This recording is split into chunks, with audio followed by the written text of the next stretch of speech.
Good morning, guys. In previous lecture, we have studied about major losses. Means, in previous lecture, we have derived Darcy-Weisbach equation to find out the head loss due to friction. Okay, then we have studied about friction parameters, how to find out or how to calculate the friction parameter for various types of flows, means for laminar flow and for turbulent flow. So I will revise this within 2 minutes. Actually, two types of flows for laminar flow and turbulent flow. These are distinguished by using the Reynolds number. If the Reynolds number is less than 2000, then we can say that the flow is laminar, and if it is greater than 4000, then we can say that the flow is turbulent. Now, then we have studied about the major losses. Actually, major loss occurred due to the friction or due to the viscous resistance to the flow of fluid inside the pipe. Okay, this major loss or this frictional loss can be determined by using the Darcy-Weisbach equation. So this formula HF is equal to FLV square divided by 2 times G2, where F is the friction factor and this F is friction factor in terms of coefficient of friction is also determined, which is nothing but F is equal to 4 times coefficient of friction. Then the friction factor is determined by using two methods. First one is by using the standard equations. Means for laminar flow, the standard equation is 64 divided by Reynolds number to find out the friction factor. And then for turbulent flow, there are two types or two cases. First one is smooth pipe and second one is rough pipe. So for smooth pipe, there are also 3 to 4 equations, as well as for rough pipe there are also 2 to 3 equations. But standard equation, this Kohler-Crookes equation that we have used to find out the friction factor. The next method is what? Find out the friction factor by using the Moody chart or Moody diagram. How to find out this friction factor? By using three parameters: Reynolds number and the relative roughness parameter. By using these two parameters, you can plot a point. Then by using this point, you can draw a line parallel to the parallel to the x-axis. Okay, and the line which is crossing to the y-axis is the point where you will get the friction factor. Then we have solved some examples related to your major losses. Now in this lecture we will study about minor losses. So minor losses. So what are the minor losses? Actually, in second lecture we have studied about the minor losses. Minor losses are of various types. First one is due to sudden contraction, sudden enlargement, due to bending, due to many types of fittings, then due to any obstruction in the fluid flow. So actually each type of loss can be quantified using loss coefficient K. Okay, this loss coefficient K, actually minor losses are negligible as compared to the major losses. So if these are the quantified using the loss coefficient K, and actually the general formula to find out the minor losses is given as HM, means H minor loss is equal to K times V square by 2G, where K is the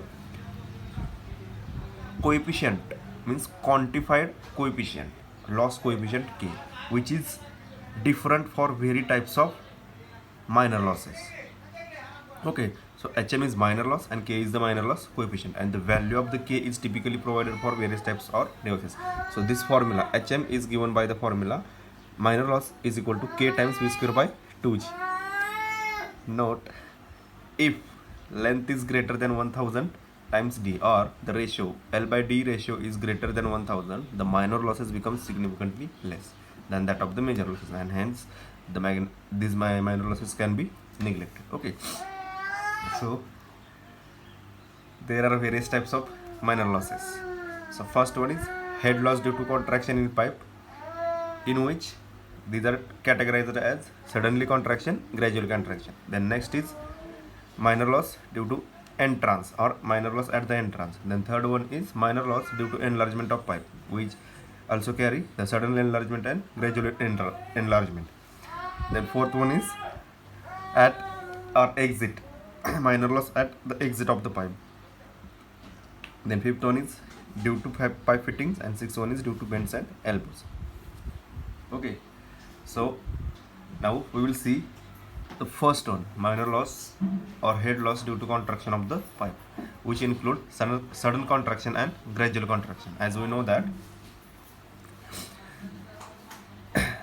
this is the pipe flow from this regular pipe. If there is sudden contraction occurs, then pipe usually causes a marked drop in pressure in the pipe. Okay, so at this point a sudden pressure drop will occur at this point because of sudden increase in velocity of the pipe.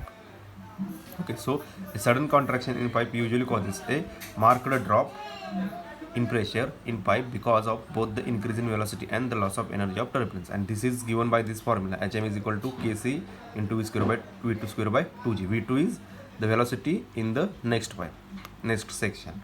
So the head loss due to contraction is given by this formula.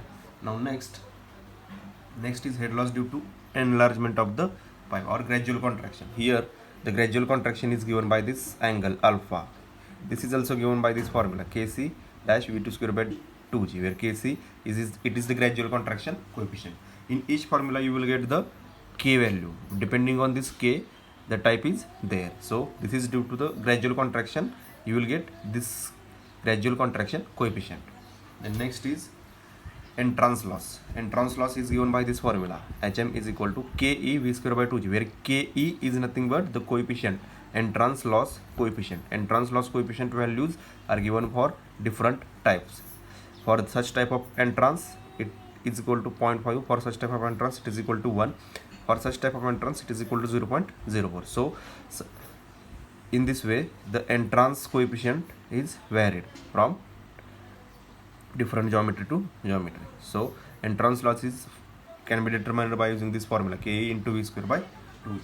Then next is head loss due to enlargement of the pipe. Now if the sudden enlargement of pipe is there, if sudden enlargement of the cross section is there, then there may be a sudden head loss due to the enlargement of the pipe. Okay, so at this point, at this section, the velocity must be V1, at this section velocity must be V2. So it should be also equal to, now this is different, this loss can be measured by different way, and this the magnitude of the head loss may be expressed as Hm is equal to V1 minus V2 bracket square divided by 2g. Actually its derivation we can derive by using the Bernoulli's equation, which we can apply between two sections, section 1 and section 2. Then we will get this expression to find out the head loss due to this sudden expansion. Okay, so head loss due to sudden expansion or sudden enlargement is determined by using this formula: V1 minus V2 bracket square divided by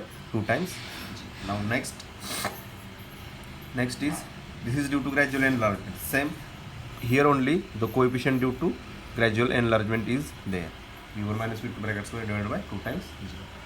Now next is exit loss. Exit loss, same, this Kd is there. Kd means the coefficient of exit. So in this way you can find out the minor losses due to loss at the exit. Now next is head loss due to fittings. Same value, Kf is nothing but the coefficient of fittings. So different types of fittings will be there. For different types of fittings, the K value will be there. So this can be find out by using the Kf into V square by 2g. The next is head loss due to bend, where Kb is the coefficient of bends, which is different for different types of bends actually. Okay, so you can find out this head loss due to bends in this way. Now we will see some examples. Okay, so we can see this example in next lecture. Okay, thank you.